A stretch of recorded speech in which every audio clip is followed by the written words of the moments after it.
diberikan. Di case pertama ini, selama Perang Dunia II, Angkatan Udara memiliki banyak pilot yang berasal dari berbagai negara dan bahasa yang berbeda, dan memiliki tingkat keahlian yang berbeda. Kemudian tantangan yang dihadapi itu membentuk pasangan pilot dan kopilot yang dapat berkomunikasi dengan bahasa yang sama dan memiliki pengalaman yang cukup pada jenis pesawat yang sama. Kemudian, apakah mungkin pilot dapat diterbangkan dalam berpasangan, dan pasangan mana yang memberikan total skor maksimum? Di sini,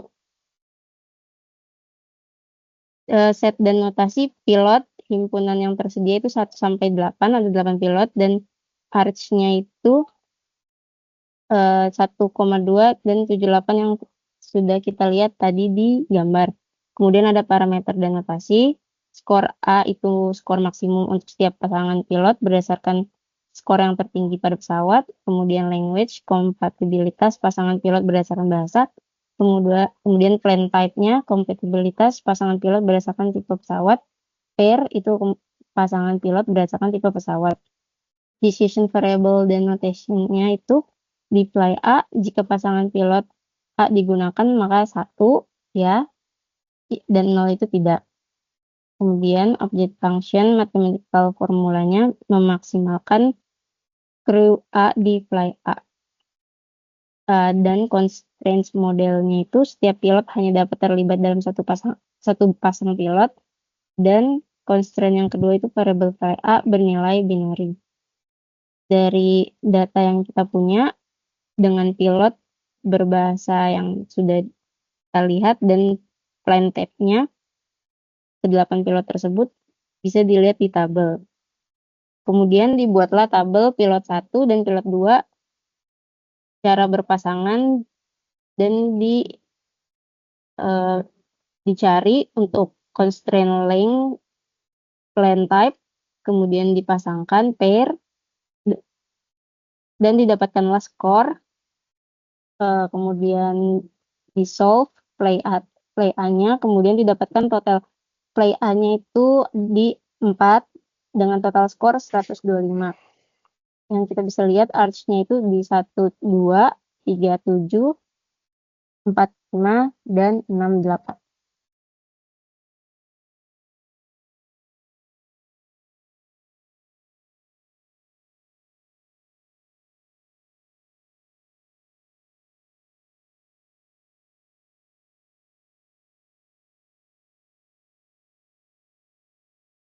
Set constraint 1.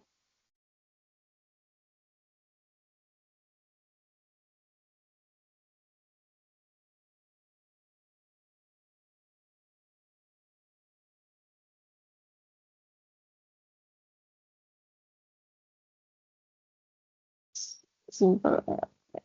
So, oke. Nah, didapatkanlah dengan problem di solver tersebut. Selanjutnya,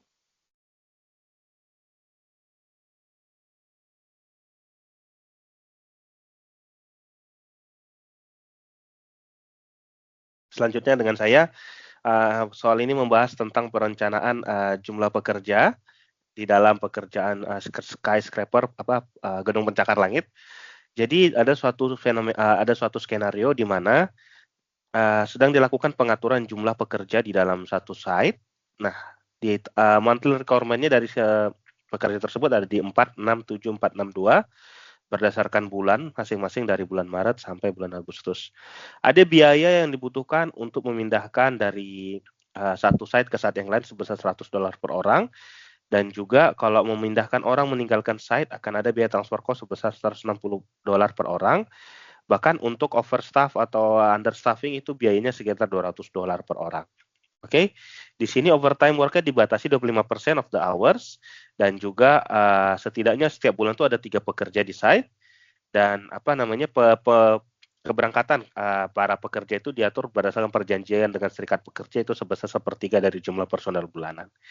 Nah, dari sini sebenarnya kita disuruh mencari bagaimana mengatur jumlah pekerja atau karyawan yang mengerjakan proyek ini supaya biayanya minimal. Nah, di set dan notasi ini misalnya R ada requirement-nya adalah jumlah kebutuhan pekerja pada bulan T yaitu 467462.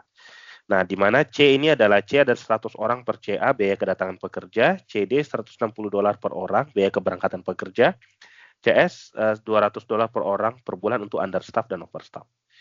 Nah, A maksimal adalah 3 dan kemudian dia adalah jumlah yang pekerja yang pergi dengan konotasi 1/3 kali total pekerja di bulan T.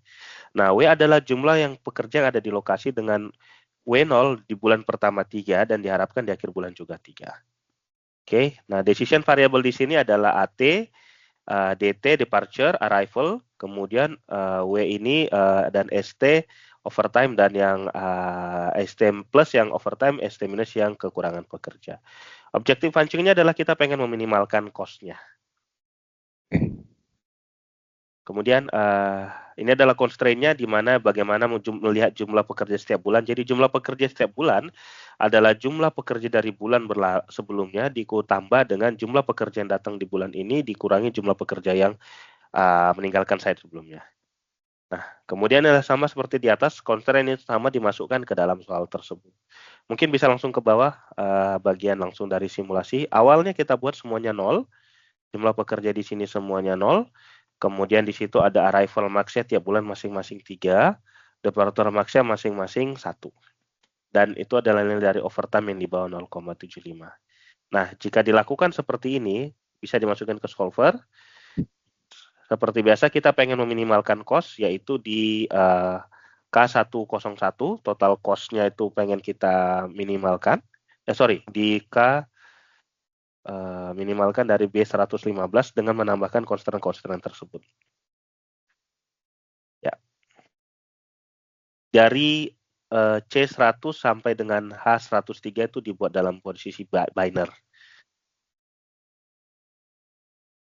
H103. Dibuat dalam posisi integer. Kemudian dilanjut lagi dengan constraint berikutnya. Yaitu jumlah site pekerja.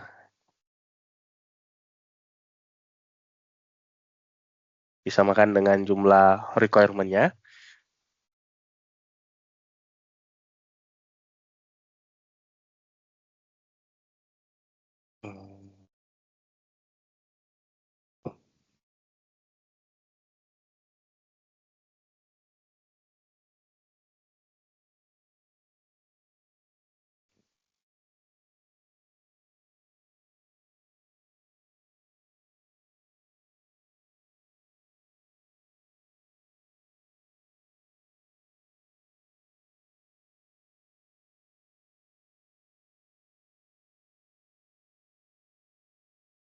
Dipilih simplex LP dan oke. Hasil yang didapatkan total cost adalah $1.720 untuk biaya minimal pergantian daripada pekerja di lapangan tersebut. Sekian dari saya, IN6 untuk planning the personnel. Silakan berikutnya, Mas Ray. Baik, suara saya terdengar ya kawan-kawan. Terima kasih Mbak Rifka tadi sudah menjelaskan terkait bagaimana memposisikan pilot ya pada saat perang dunia, kemudian juga bagaimana memposisikan kebutuhan pekerja. Nah, di kasus saya ini adalah tentang bagaimana penempatan dari mobile phone networking gitu ya. Ada cell, ada juga hub gitu. Intinya adalah kita ingin membuat sebuah jaringan yang dapat memfasilitasi setiap titik sehingga setiap orang mendapatkan jaringan yang sama begitu ya. Dengan keterbatasan-keterbatasan yang ada, kurang lebih seperti itu ceritanya. Langsung saja, misalkan kita punya dua himpunan. Yang pertama C adalah himpunan sel dan H adalah himpunan hub. Dimana C ini 1 sampai 10, H ini 1 sampai 5 gitu. Dengan parameternya adalah kapasitas dalam sirkuit atau dalam environment itu, lingkungan itu ada 48 hub. Kemudian connection, CNC ini connection, cost antara sel I dan hub J jika terhubung. Traffic adalah berapa kbps yang digunakan dalam sel I. Tadi ya ada traffic per connection juga. Nah, connection adalah berapa jumlah yang terkoneksi dalam setiap selnya. Desisinya adalah kita ingin tahu apakah sel ke I perlu dihubungkan ke hub ke J dan 0 untuk yang lainnya. Kenapa kita perlu ini? Karena kita ingin meminimalisir cost dari menghubungkan antara sel dengan hub. Sebetulnya bisa aja semua dihubungkan gitu. Jadi kan jaringannya juga oke, tapi kan cost-nya tinggi. Nah, gimana caranya dengan koneksi sesedikit mungkin dari sel ke hub kita bisa mendapatkan cost yang paling murah lah gitu, tapi menjangkau semua orang. Ada beberapa constraint. Yang pertama, dari sel sendiri setidaknya setiap sel harus terhubung ke satu hub. Kemudian secara traffic di dalam ring tersebut kurang lebih 2 kali kapasitasnya atau 96 lah kapasitasnya. Karena tadi ada 48 kapasitas, 2 kalinya berarti 96. Simulasinya seperti apa? Nah, ini parameter yang sudah diketahui ya. Ada cost, ini kan cost ya. Hub 1 sampai 5 ada cost-nya berapa untuk masing-masing sel jika dihubungkan. Berarti kan sel 1 jika dihubungkan ke hub 1 cost-nya $15.000 gitu kan. Kemudian berapa banyak traffic-nya dan berapa banyak connection-nya untuk sel tersebut. Sel 1 traffic-nya 22, connection-nya 2. Berarti kan per connection itu ada 11 kan traffic-nya gitu.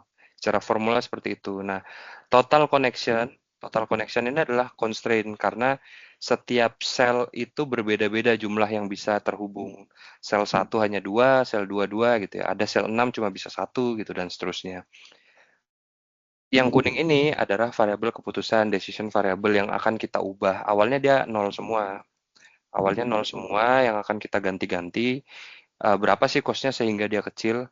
Dan traffic-nya itu berada di bawah 96 secara total traffic ini. Total connection, sorry. Gitu. Ini kan sebenarnya tadi ya pembagi ini harusnya nggak ada koma nih biar nggak bingung.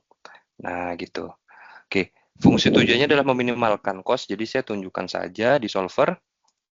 Kita ingin meminimalkan cost dari fungsi tujuan, dari penghubungan antara sel dan hub. Kemudian dengan merubah variabel ini berupa biner ya, 1 jika terhubung, 0 tidak terhubung. Jadi ini juga ada batas-batasnya, nggak semuanya bisa 1 karena ada jumlah maksimumnya kan. Di sel 1 hanya 2, berarti kan nggak bisa 5-5-nya terhubung, hanya maksimal 2 gitu. Kemudian di 77 tadi yang saya maksud itu connection, kemudian yang 78 ini traffic. Trafficnya nggak boleh lebih besar dari 96 secara total. Ini kan masing-masing sel punya traffic 11, 6, dan seterusnya itu nggak boleh lebih besar dari 96 gitu. Nah, kalau kita solve dengan constraint seperti ini, merubah variable ini, hasilnya seperti apa sih? Ternyata hasilnya adalah $224.000, yang mana di setiap titik selnya itu terhubung ke sesuai dengan jumlah connection atau kapasitasnya. 2 connection, di sini ada 2, kemudian 2, di sini ada 2. Dan ini memprovide atau menjangkau semua. Secara total koneksi, secara total traffic, itu di 90 trafficnya lebih kecil daripada 96. Mungkin itu saja teman-teman. Ya mungkin banyak kekurangan juga, terima kasih tetapi sudah mau menonton video ini. Kalau ada pertanyaan silahkan drop komen, karena kita akan upload video ini di YouTube juga. Kalau tidak lupa, nanti kita akan sertakan juga email kita, sehingga teman-teman yang mau belajar bisa tanya-tanya. Kira-kira itu aja teman-teman. Pak Roy, Mbak Rifka, kita cukupkan dulu untuk hari ini. Terima kasih untuk diskusinya. Kita akhiri malam ini. Assalamualaikum warahmatullahi wabarakatuh. Terima kasih semuanya. Terima kasih. Terima kasih.